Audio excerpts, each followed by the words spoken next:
Hello बच्चों, let us read this question. This question says assertion A, acidimetry and alkalimetry are the terms used in volumetric analysis. Reason are the reactant left after the chemical reaction is called limiting reagent. हमारे options हैं. Option A, both A and R are true and R is the correct explanation of A. Option B, both A and R are true but R is not the correct explanation of A. Option C, A is true but R is false. Option D, A is false but R is true. Option E, both A and R are false. So, इस question में हमारे पास जो assertion given है वो है acidimetry and alkalimetry are the terms used in volumetric analysis. और जो रीजन आर बोलता है वो कहता है कि जो रिएक्टेंट बच गया आफ्टर द केमिकल रिएक्शन उसे हम लिमिटिंग रिएजेंट बोलते हैं. सो इस क्वेश्चन को सॉल्व करने के लिए हमें जो की कंसेप्ट रिक्वायर्ड है वो है concept of titration and limiting reagent. So अगर हम देखें तो जो हमारा असर्शन ए कहता है वो बात करता है एसिडिमेट्री एंड अल्कलीमेट्री के बारे में. सो हम इसके नाम से ही इसका मीनिंग समझ सकते हैं कि एसिडिमेट्री एंड अल्कलीमेट्री का मतलब use of acid base titration, जिसे हम वॉल्यूमेट्रिक एनालिसिस भी बोलते हैं, to find out the concentration of acids and bases. यानी कि बेसिकली एसिडिमेट्री जैसा कि नाम ही बता रहा है एसिड की मेजरमेंट, और अल्कलीमेट्री यानी कि अल्कली यानी बेसिस की मेजरमेंट.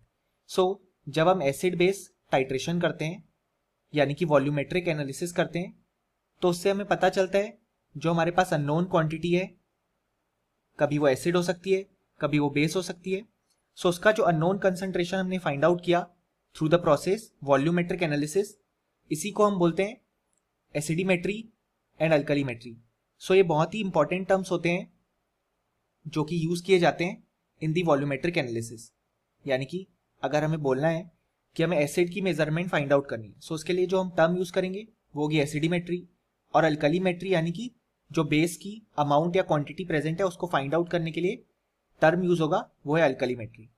इसलिए जो हमारा असर्शन ए है वो बिल्कुल करेक्ट है. अब जो हमारा रीजन आर है वो कहता है कि रिएक्टेंट जो कि रिएक्शन में बच गया उसे हम लिमिटिंग रिएजेंट कहेंगे. सो ये जो हमारा रीजन है वो इनकरेक्ट है. ऐसा इसलिए जैसे कि फॉर एग्जांपल हमने एक रिएक्शन लिया N2 + 3H2 converting to 2NH3. सो यहाँ पे अगर फॉर एग्जांपल हमारे पास hydrogen as a limiting reagent है. अब लिमिटिंग रिएजेंट के नाम में ही हमें पता पड़ रहा है कि इसकी जो क्वांटिटी है वो लिमिटेड है. यानी कि जब रिएक्शन होगी तो ये वाला जो लिमिटिंग रिएजेंट है वो कंप्लीटली कंज्यूम हो जाएगा, यानी कि कंप्लीटली यूज हो जाएगा. और अगर यहाँ पे हाइड्रोजन लिमिटिंग रिएजेंट है तो जो दूसरा रिएक्टेंट है नाइट्रोजन वो होगा एक्सेस रिएजेंट. एक्सेस रिएजेंट इसलिए क्योंकि इसकी जो क्वांटिटी है वो लिमिटिंग रिएजेंट के कंपैरिजन में ज़्यादा है. इसलिए जब रिएक्शन कंप्लीट होगी तो ये वाला रिएजेंट बच जाएगा. यानी कि हमने एग्जांपल लिया कि यहाँ पे hydrogen as a limiting reagent act कर रहा है और nitrogen as an excess reagent. So जब रिएक्शन हो जाएगी तो हाइड्रोजन क्योंकि लिमिटेड था तो वो कंप्लीटली कंज्यूम हो जाएगा, जबकि नाइट्रोजन एक्सेस था तो वो बच जाएगा. और जो प्रोडक्ट फॉर्म होगा NH3 वो भी फॉर्म होगा according to the amount of limiting reagent. यानी कि हमारा जो रीजन है उसमें कहा है कि जो रिएक्टेंट बच जाएगा उसको हम लिमिटिंग रिएजेंट कहेंगे. ये इनकरेक्ट इसलिए है क्योंकि जो रिएक्टेंट बच जाएगा उसको हम बोलेंगे एक्सेस रिएजेंट.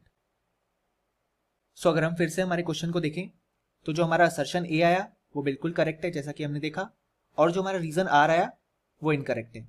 यानी कि इस क्वेश्चन के लिए जो करेक्ट ऑप्शन हो जाएगा वो हो जाएगा ऑप्शन सी, कि assertion A is true but reason R is false. और हम फाइनली लिख भी सकते हैं कि इस क्वेश्चन का जो करेक्ट आंसर है वो है option C. Hope you understood it well. Best of luck.